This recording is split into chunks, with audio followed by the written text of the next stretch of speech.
আম্মা জান আয়েশা রাদিয়াল্লাহু তাআলা আনহার সাথে বিষ্ণু ইসা ইসলামের ঝগড়া হতো মাঝে মাঝে। একবার ঝগড়া হলো, বিষ্ণু ইসা ইসলামের রাগ, আম্মা জান আয়েশাও রাগ। তো বিষ্ণু বললেন, আয়েশা ঝগড়া করে আর কতক্ষণ থাকবো, আসো মিটমাট করি। আয়েশা রাদিয়াল্লাহু বললেন, ঠিক আছে মিটমাট করব। তো বিষ্ণু ইসা ইসলাম বললেন, মিটমাটের জন্য কারে ডাকবো? ওমরে ডাকি। কয় না, ওমরে না, ওমর অনেক রাগে, আমার ডর লাগে।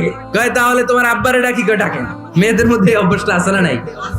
ডেকে নিয়ে আসা হলো। আবু বকর রাদিয়াল্লাহু তাআলা আনহু দাঁড়ালেন, আম্মা জান আয়েশা দাঁড়ালেন, বিশ্বনবীও দাঁড়ালেন। বিশ্বনবী বললেন, আয়েশা তোমার আব্বা আসছে, এবার ঘটনা খুলে বলার পালা। তুমি বলবা নাকি আমি বলবো? আম্মা জান আয়েশা বললেন, আপনি বলেন, তবে ওয়ালা তাকুল ইল্লা হাক্কান, যেটা ঘটছে ওইটাই বললেন, মিথ্যা কথা কইেন না।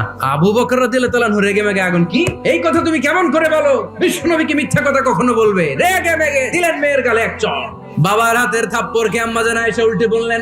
সাইয়েদনা আবু বকর রাগে গড়গড় করছেন, আবার মারার জন্য তেড়ে গেলেন। এবার বাঁচার জন্য আম্মা জান আয়েশা বিশ্বনবীর পিছনে যে আশ্রয় নিলেন, বিশ্বনবী বাঁচানোর জন্য দুই হাত মেলে দাঁড়িয়ে গেলেন। পড়েন সুবহানাল্লাহ। বিশ্বনবী যখন দুই হাত মেলে দাঁড়িয়ে গেলেন, সাইয়েদনা আবু বকর রাদিয়াল্লাহু আনহু থেমে গেলেন। সাইয়েদনা আবু বকর রাদিয়াল্লাহু তাআলা আনহু ঘর থেকে বের হয়ে বারান্দায় দাঁড়ালেন। পড়েন সুবহানাল্লাহ। এবার বিশ্বনবী আম্মা জান আয়েশার কাছে যেয়ে বলেন, ইয়া আয়েশা কাইফা রাআইতিনি আনকাসতুকি মিনার রাজুল, দেখছো কেমনে বাঁচাইলাম? আমি না থাকলে ভর্তা বানাই ফেলতো আজকে। আমার লগে ঝগড়া করে তুমি।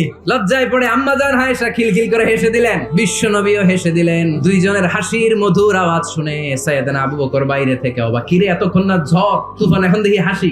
সালাম দিয়ে অনুমতি নিয়ে ভিতরে ঢুকলেন। ঢুকে দেখেন আম্মা জান আয়েশাও হাসে, বিশ্বনবীও হাসে। এই হাসি দেখে আবু বকর রাদিয়াল্লাহু আনহু হেসে দিলেন। আরশের উপর থেকে খুশি হয়ে গেলেন কে?